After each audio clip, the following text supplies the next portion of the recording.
Okay, welcome everyone to the February 16th, 2021 Open Planetary Lunch Talk. My name is Chase. Today's talk is very exciting and very timely. We have Vivian Sun, who's developed the go-to map of the Jezero crater, which is the landing site for the Mars 2020 mission, which lands in 50 hours minus 10 minutes. I guess that would be 49 hours and 50 minutes. I have nothing else to add. I'm very excited about this. I'm very excited about the mission. I hope you all watch on NASA TV on Thursday. That's how everyone on the mission team is going to be watching too. You'll know exactly when we do, if it was successful. So with nothing else to add, Vivian, thank you for being here. And when you're ready, just take over the screen share. Perfect. Thank you, Chase. All right, I'm gonna hope that this works. Again, can you see my screen and hear me okay? Yes. Perfect. All right, so yeah, thank you, Chase, for that introduction. And hi, everyone. Thanks for having me here at the Open Planetary Virtual Talk.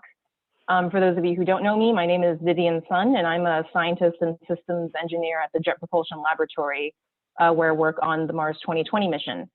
And today, like Chase said, I'm very excited to be talking about two geologic mapping efforts of Jezero crater, which is, of course, the landing site for the Mars 2020 Perseverance rover, which, fingers crossed, will be landing in 48 hours or so at Jezero crater on Mars. So very excited for that. So I thought I would just start off with some context for folks who might not be as familiar with the geology of Mars or of Jezero crater. So these are just a few introductory slides. This one shows a projected global map of Mars, and Jezero crater is pointed out here. If you can see my mouse cursor and this yellow arrow, it's pointed out here in the northern hemisphere. And it's not actually this big circular basin, which really attracts your eye, but it's really a much smaller crater. And so if I zoom in here, you can see that Jezero crater is actually located at the intersection of several prominent geologic features in this area of Mars, which is one of the reasons why it was selected as the Perseverance landing site. So Jezero is right here. This crater pointed out by the white arrow, it's right here on the edge of the Isidis impact basin, which is a very ancient impact that created this nilly fossae graben and exposed some of the most ancient parts of the Martian crust. And that's a really important and distinguishing aspect of this region for this mission, because it means that Perseverance will be exploring very old and ancient rock units from the Noachian period of time on Mars, which is generally thought of as being the most habitable period of time on Mars. And this is a time period that we really haven't had much access to on past rover missions. So, for example, missions like the MER rovers and Curiosity, those have been exploring relatively younger terrains. And so this will be our first access into these older terrains from the Noachian period with the Perseverance rover. So that'll be a very exciting glimpse into things that we haven't seen before. Again, Jezero is on the edge of this Isidis impact basin. To the southwest of Jezero is also the Syrtis Major volcanic complex. And events from that are related to either this complex or from other volcanic events in this area might have also affected the rock record at Jezero. And so that just kind of gives us more lithologic diversity for Perseverance to investigate and for us to keep in mind as we go through all of the research and maps that have been produced at the time. And so if I zoom in even more here on Jezero crater, I'll orient you to the main deposits of interest, which you are probably already familiar with. But so Jezero is a 45-kilometer diameter crater about, and the circle here in white is the Perseverance landing ellipse. And of course, the most distinguishing feature at Jezero is this delta deposit, which is kind of cut off by the ellipse, but you can see it here along the western edge. And this delta deposit is of course the focus of what Perseverance's explorations will be. But other features of interest here are also this channel called Neretva Vallis, which is the lower inlet channel that kind of leads into Jezero crater and was the channel that carried water into the crater. And then to the east here, this is the outlet channel, now called Pleva Vallis, and this is the channel from which water flowed when water levels were high and reached the crater rim. And of course, Jezero is also highly recognized for its mineralogic diversity, especially the presence of hydrated minerals that are indicated here in this rightmost map, modified from Tim Gouge, who's here on the line. Very happy to see that. From Tim's work, we know that there are iron magnesium smectites, there's clays, there's magnesium carbonate in this region as well, associated with the delta deposit, and even with kind of more basinal deposits along the crater edge. And together, the presence of these fluvial deltaic landforms and also these hydrated minerals in association with these deposits, that really gives us a ton of evidence that these rocks formed in the presence of water, and importantly, that that water was at a pH that could have been conducive to life as we know it, at least. And so together, all of these features, these morphologic features, these channels, these delta deposits and sand deposits, and also the presence of these hydrated minerals really tells us that Jezero crater at one point contained a lake, which is of course a very attractive habitable environment. And it prompts us to ask if there might have at one point, if it might have at one point supported life, which is of course one of Perseverance's objectives, to search for biosignatures and collect samples that are of astrobiological and geological importance. And so with that introduction, I just wanted to present today here at this forum two recent maps that have been produced of this area that I've been involved with. And so here I have them laid out side by side. And so the first one that I'll talk about is on the left. This is a USGS SIM series map produced by myself and Katie Stack, also of JPL, and she's the Deputy Project Scientist for the Mars 2020 mission. So this was an effort that we did sort of independent of any Mars 2020 mission work. And then the second map that I'll introduce is on the right here. And this is a map that's created by the Mars 2020 science team. And it's focused in particular on mapping the Jezero landing ellipse and the immediate area around it. And so you can kind of use the ellipse in both of these maps as a kind of gauge for what the aerial extent and spatial coverage of the different maps are. And so I'll also talk about that in a little more detail. But so just some kind of basic differences between these maps that I'll just show here. Both of these maps were created at different map scales using different base maps or different kind of image data on which the maps were created. And these maps also have different purposes.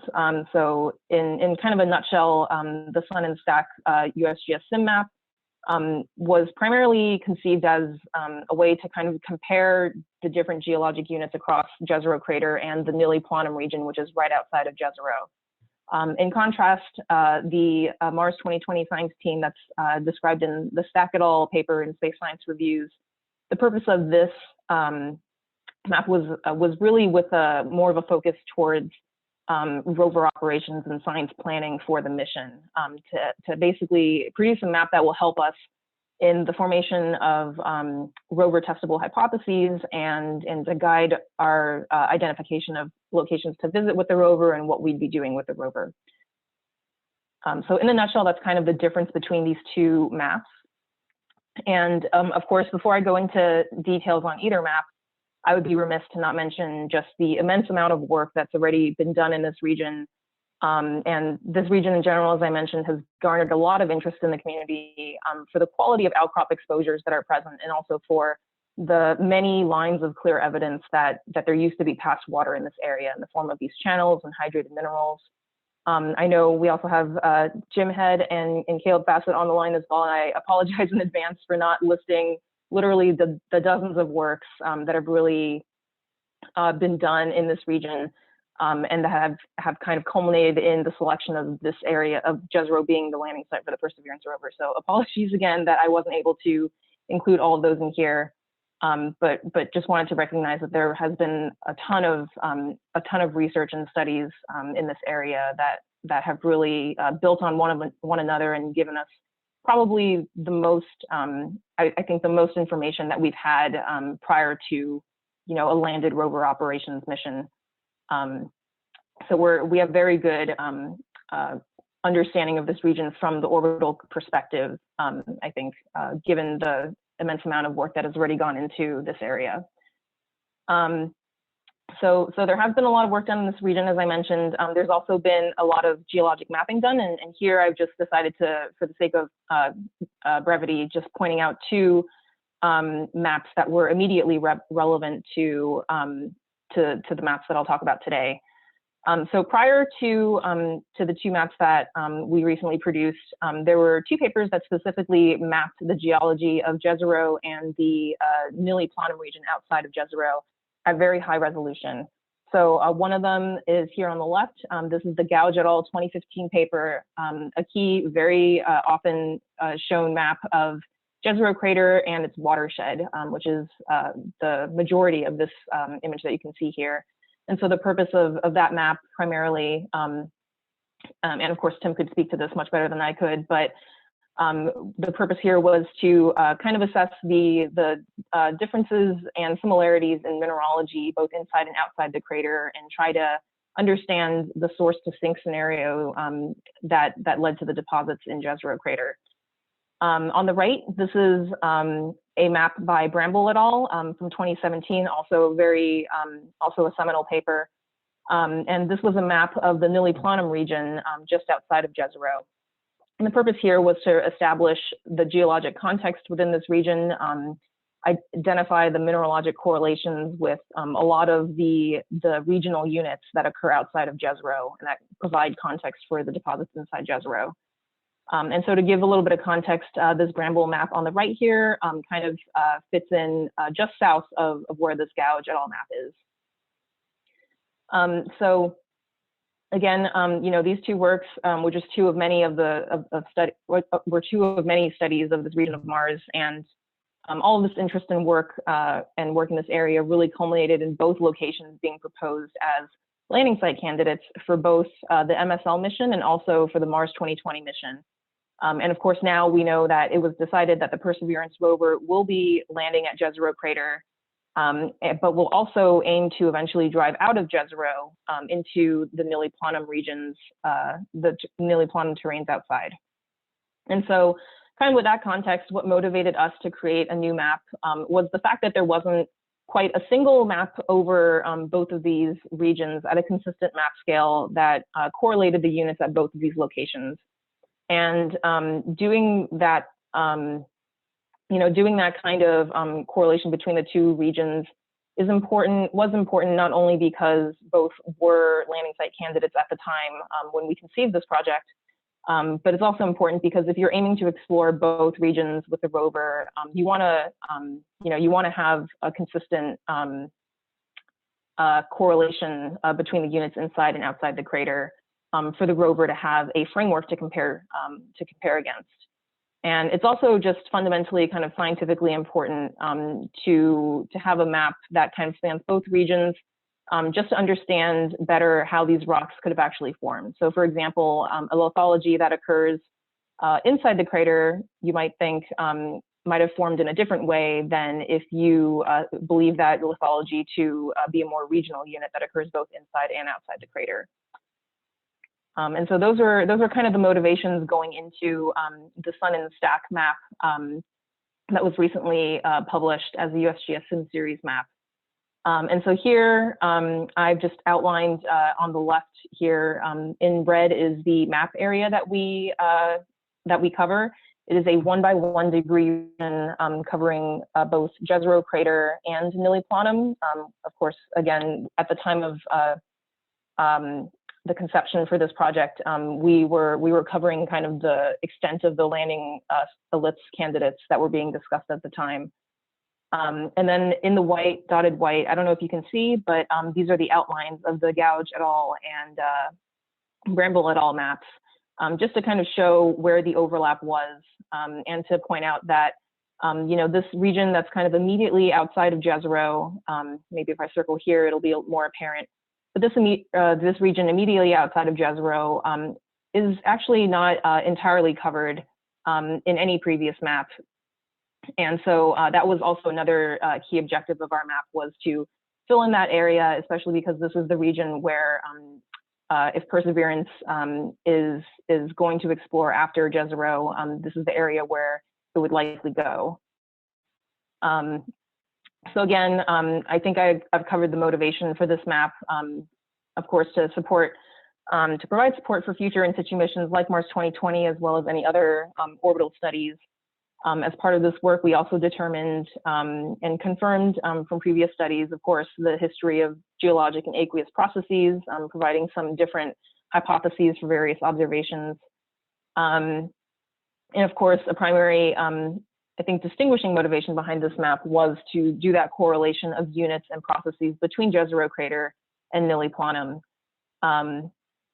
And again, I'll just reiterate that both of these locations, perhaps by virtue of them being proposed as separate landing site candidates for various missions, they have largely been, in my opinion, studied and mapped kind of separately in the past. And that's also led to different hypotheses for what kind of environment these represent. So, for example, Jezero has been kind of described as a surface habitable environment with that obvious lake environment that's preserved there in those rocks. Whereas the Nili Planum terrains has often been considered a subsurface habitable environment, kind of owing to the relative lack of fluvial features across this area, and just a lot of alteration that's observed in the crustal rocks that are exposed there. So kind of different hypotheses for the different types of environments in both regions. And what we wanted to do was produce a map that could help tie a little bit more of that together. Okay, so a little bit about methods. So that what you see on the right is a throwback to when we first started on this project. But a little on the methods here, we mapped this on a base map that was composed of context camera images from MRO. So this is 6 meters per pixel image data. And we also supplemented with some high-rise and Themis infrared observations as well. But because the spatial coverage in particular of high-rise was not consistent throughout this whole area, so we decided to work off of a context camera mosaic, which still provides very good resolution. The map scale was at 1 to 20K. And in terms of the mapping methodology, it's not really anything too outside of the norm, except that we did have 2 mappers, myself and Katie Stack, and so we tried to split the map area evenly between the 2 of us. And so this is really a very collaborative effort between the both of us, and we tried to, and as you can see on the right, what we did here was we split the map area evenly between the 2 mappers. And so you can see by the yellow diagonal line, this was the area, this was the delineation between our 2 map areas. So I mapped the top half and Katie mapped the bottom half. And we chose this distribution so that both mappers would have an opportunity to map units inside and outside the crater to get so that each mapper had a fuller representation of the diversity of units in this region. So beyond that, the initial split of work between the 2 mappers, I think the rest of our methodology is pretty orthodox. We mapped out units as we identified them from the image data at 1 to 20K map scale. We did employ a kind of split first, lumped later philosophy, just in anticipation of having to reconcile these map units. We thought it'd be easier to apply a more critical eye to distinguishing, different units and subunits where possible, and then lump together based on similarities when we reconciled both of our map halves. So then we, of course, merged both of our halves into a single map, reconciled differences along this diagonal boundary. It actually was not as onerous of a task as one might think. So we were actually pretty consistent in terms of how we identified units between the 2 of us. And then, of course, in the final stages of this project, we generated polygons, assigned units, and generated figures and components of the map package for submission to the USGS. And I also just wanted to give a shout out here to Jeff Schroeder of JPL, who was incredibly helpful for us in this process, really helping to get us across the finish line to get this map to publication. So with the methods, here are the actual results. And so I'll step through kind of these 4 kind of summary result statements in the upcoming slides, but you can just kind of see after a year of mapping, this was the end product. We're really happy with how it turned out. And also we thank the USGS for their incredible help with this entire process. But just to step through the results in a little bit more detail. So overall, you know, I think baseline, our map units and results do show an overall consistency with previous mapping efforts, which is always an excellent thing to have. And to kind of illustrate what what those previous efforts are, I thought I would just bring up again the results from Gouge et al. And Bramble et al.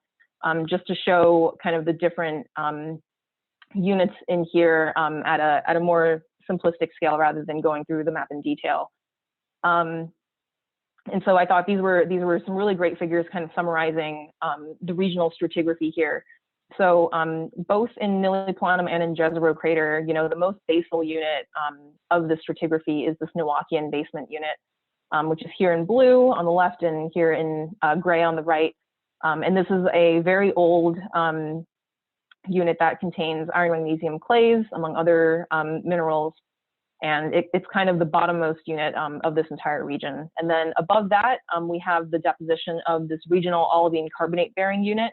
And so that is something that is observed both inside Jezero, here in these 2 red and green units, and also outside of Jezero and Nili Planum in this green unit here. And I think, you know, there's various hypotheses for what this olivine carbonate unit represents.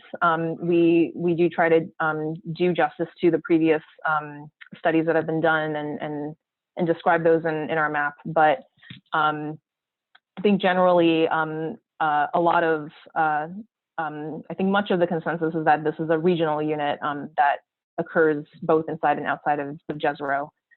And then on top of this stratigraphy, this is where interpretations kind of diverge a little bit. And so at the top of the sequence in both locations is a mafic unit, which has different origins interpreted for it, depending on the study and also on whether it occurs inside Jezero or outside Jezero. So inside Jezero, this has been a unit that has been interpreted by Gouge et al. And others as a volcanic flow deposit, so like a lava flow. And then outside of Jezero, this mafic unit occurs more regionally across this area, across the plains. And it's been hypothesized to represent, you know, a variety of different lithologies, but one I think that is particularly attractive is that it is a potential ashfall or some other airfall deposit, owing to the aerial extent and spatial coverage of this unit. And so this was a difference that we kind of keyed in on early in our mapping, and we were particularly interested in kind of reconciling, you know, what are the similarities and differences between these 2 mafic units, and what does that mean for their origin and what we might find with perseverance in Jezero. But, you know, overall, still, we did find that our map was consistent with these previous efforts, which is always a great thing. Some things that we did try to pull out in a little bit more detail compared to previous work were different kind of textural variations between these different units. And so I'll just point out 2 of them here. These correspond to, the names are rather generic because we wanted it in an intentional way, but to correlate with what I just described, what you see in the top here is the Noachian basement unit, essentially, and then here on the bottom is the olivine carbonate bearing unit. And so you can already see kind of the different textual variations that we pulled out in our map. There's a very rugged expression of the Noachian basement, as well as smooth expressions that kind of grade into each other at the same stratigraphic interval, which is why we interpreted them to be the same unit, but did try to pull out the textual variations using overlays on the map. And then similarly here for the olivine carbonate bearing unit at the bottom here, there's 3, I would say 3 kind of distinct textures. Here on the left, you have this kind of ridged texture where you have these ridges that trend from northeast to southwest. In the middle here, this is just a very cratered expression. And here on the right, this is what we call the light tone rugged expression, but really it has these very well-defined edges to this unit. You can see where it contacts with the Noachian basement, which is the smoother material here. So different characteristics, but they all kind of occur at the same stratigraphic interval, which is why we interpreted them to be the same unit. But really, we wanted to point out that these textural variations, just because it really points out the effects of erosion throughout this area, especially differential erosion in different areas, because we do see, some of these textures occur in various locations compared to others. And this is important, from a fundamental science perspective, because it can tell us about wind regimes or even rock properties, like how friable a material is. But this is also something that serves a practical purpose when it comes to applying these maps to rover investigations, because rover missions are, of course, concerned with knowing, where good outcrop exposures are and where outcrops might be covered or obscured by erosional products. And that is often a driving factor in how we choose where to go with the rover and what to do at these various locations.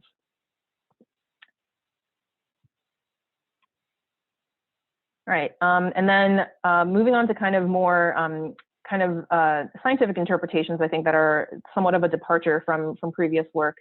One thing so as I mentioned, the previous hypotheses for this mafic unit in particular, which I've pointed out, is this purple region outside of Jezero and this kind of pink region inside Jezero. These units have been mapped separately in previous work and also interpreted to potentially be separate, be of separate or different origin. And so recall, inside the crater, it's been hypothesized that this mafic floor unit is a lava flow, or is the record of an ancient lava flow, and that the deposits outside are more widespread across the Nili-Planum region and potentially represent some sort of airfall or clastic deposit. And so in this work, what we really found was that at the map scale that we were working at least, there were really a lot of similarities between these two units. And so we really favor an interpretation where, the Jezero floor unit and this mafic cap unit outside of Nili-Planum are really the same unit, perhaps with, some lacustrine alteration, after deposition inside Jezero, but we think that they were deposited by the same processes. And this is a case where it does help to kind of to map these units out on a more regional scale and to try to correlate the map units inside and outside of the crater, because when we see something like this, where you have potentially the same unit occurring both inside and outside the crater, and over such a wide range of elevations, I think this really tends to favor a more clastic deposit interpretation for this origin. So perhaps this is some sort of ashfall deposit or some other airfall deposit, just because it spans such a large spatial area and it also covers a wide range in elevation. So that was one result that was a slight departure, I would say, from what has been previously interpreted. And then I also just wanted to point out something else I think that has been gaining recognition, but that we also pointed out in our map, are these other additional alluvial, fluvial deposits that occur outside of Jezero crater. And so if you were able to see this line kind of tracing the vallis, you would see some of these deposits kind of track with those channels. And so we really favor interpretation of that these units were deposited via fluvial processes, and that provides an interesting point of contrast with the deposits that we see inside Jezero, is the recognition that there were potentially also units that were deposited by water outside Jezero as well, that Perseverance might have access to exploring in its investigations. All right, so I didn't mean to jump ahead there, but this kind of summarizes the main results from the Sun and Stack USGS map. And now I will move on to talking about the second map, which is the team map that was produced by the Mars 2020 science team. And before I get into that, actually, I just wanted to start off with a little bit of context, going back to what the Mars Science Laboratory mission did to kind of set the stage for what we did with Mars 2020 Science Team. And so back in June 2012, the MSL Curiosity Science Team also did their own mapping effort. The science team for MSL assembled a geologic map about, I believe, 50 days before MSL landed. And the purpose of that mapping effort was really to get a more detailed understanding of the geology of the Gale landing ellipse, in particular to help guide selection of where would MSL be traversing, where would its campaign locations and waypoints be, and where should the rover investigate. And so you can see the result of that mapping here on the right, and kind of the quads that were set up and assigned to folks to map on the left. And so kind of with that background, we wanted to extend this practice on Mars 2020. And so with Mars 2020, we did have the advantage that with that precedent set by MSL, we did have more of the lead time. And so this was actually an undertaking that we started more than a year ago. So we got quite a head start on being able to do this exercise for ourselves for Jezero. And so overall, the objective of this team mapping exercise was to produce a high quality integrated photogeologic map of the Jezero ellipse and the surrounding area. And key here is produced by the Mars 2020 Science Team. And that's because a number of our objectives are really intended to kind of give the team a more of a sense of investment with this landing site. So some of those objectives are outlined here. Of course, we do want to familiarize the Mars 2020 Science Team with the geology of Jezero crater. Even though there has been so much work done in this area, there's such a solid foundation to build off of, but there really is nothing quite like getting your own eyes on the data and kind of making your own observations and your own interpretations for yourselves. And we wanted to kind of give the Mars 2020 Science Team that opportunity to familiarize themselves in detail with the geology that their rover will be exploring. And along with that comes a sense of building personal and team investment in our landing site by having your own eyes applied to that data and making your own observations. And also, it also serves a sociological purpose to also just have our team experience working together towards a common scientific goal, which will be what we do for the duration of the mission. And this map also, of course, we intend for it to serve more practical purposes as well. So, for example, this map will be key to helping us select areas of interest in any kind of regions of interest or campaigns or waypoint locations that we want the rover to, that we would like the rover to investigate and drive to. And of course, as a byproduct of doing this mapping, you get a lot of, you put together a lot of observations and come up with a lot of hypotheses. And this was a really helpful exercise for just seeding discussions related to what are the science questions that we want to ask about Jezero crater. What are our sampling strategies and observation strategies that'll help us address those science questions? And so many purposes, many objectives in creating this team map. So here, I'll just show the kind of the outline of the team map. So you can see it's kind of, it's a bit of a strange outline, but I'll explain that in a little bit. But immediately, at least, you can see that the footprint of this map is much smaller than that first map that I showed, because it really is just centered around the Jezero landing ellipse in the immediate area around it. So the footprint is smaller, but the map resolution of this map is in much higher resolution, in part also because we do intend for this to be kind of an operational product that helps guide our rover operations. And so we did want to have that high resolution product to guide our science planning. So at those high resolutions, we did use a MRO high-rise base map, and so at resolutions of 25 centimeters to 50 centimeters per pixel, that's really an order of magnitude better resolution than the CTX base map that we used in that first map. Our map scale was 1 to 5,000 digital mapping scale, which is also higher resolution than what I had previously shown. And in terms of the methodology, following a similar methodology as what I described for the Sun and Stack paper, but you can imagine it's much more expanded with out to our whole science team. And so what we did first was we took this map area, we split it into these 1.2 by 1.2 kilometer squares that you can see here on the right. Those are the white lines. And then we assigned squares or quads to our mappers from the science team. And so overall, we had 63 mappers. Each person mapped 1 to 4 squares each. And you know, with such a large team of mappers, we recognized early on that reconciliation of these different quads could potentially be difficult, just because you know, people have different interpretations. And we want to facilitate you know, having consistency in how we define map units across different people. And so to facilitate all that, what we did was we split this area into geographic areas before any mapping even started.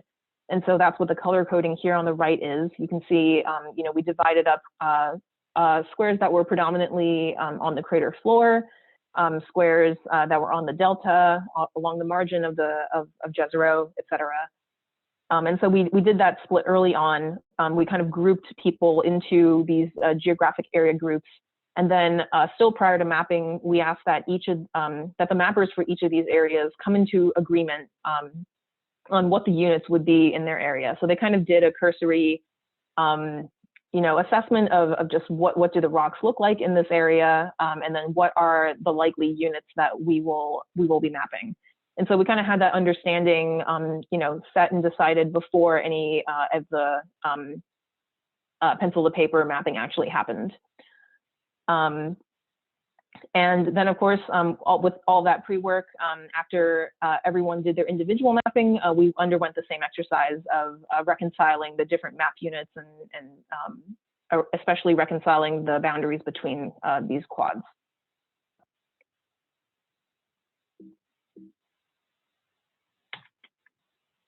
All right, so then I think I'm nearing the end here, but a little bit on the results from this map. And so there's not enough time to go into all the details, but I'll direct you to the Stack et al. 2020 paper in Space Science Reviews for the full details. But basically, you know, overall, I think we can say the same thing for this team map, is that primarily we find that the main bedrock units that we mapped are again consistent with previous mapping efforts. So that's also again a great thing to see.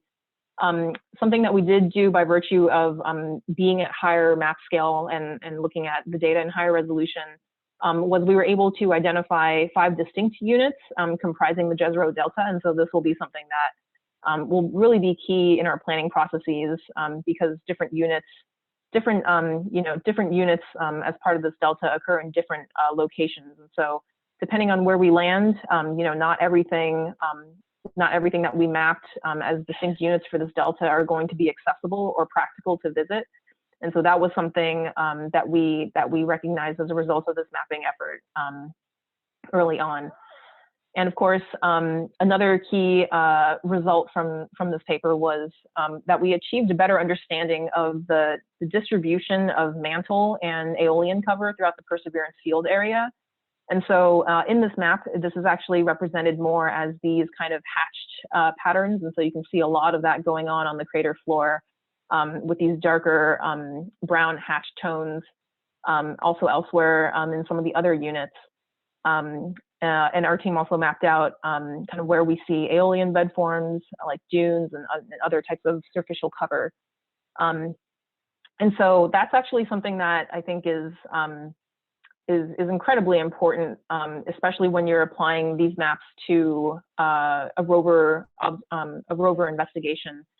And this is really just because, you know, like I said before, when you're exploring with the rover, you pay a lot of attention to where you can find good outcrops and where the outcrops are not obscured by a lot of superficial debris or cover.